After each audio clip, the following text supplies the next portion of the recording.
Welcome to my channel, and this is Auto Micom. This is a fully automatic electronic full auto player, and the model is TPL100S.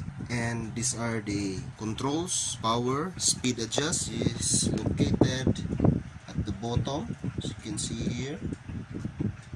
And also it has a switch for the sensor of this cartridge. The cartridge here has a sensor. Speed 33 and 45 has a repeat mode, and as you can see here, letter C stands for queuing. I queue this up, and these are the buttons: queuing, reject, start. You can select music here from 1 up to 9 depending on your vinyl record songs. The average song of the vinyl record is 5 to 6, but if you have a vinyl record 1 up to 9, so it can also sense. The sensor of this one is located under this side here. It has no anti-skating. And by the way, the Auto Micom, this is a Sanyo company. Auto and Sanyo are the same.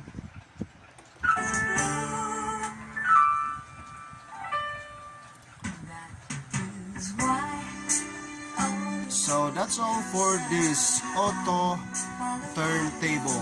Hope you subscribe to my channel. Stay updated always for more and more videos to come, especially turntables. Thanks for watching.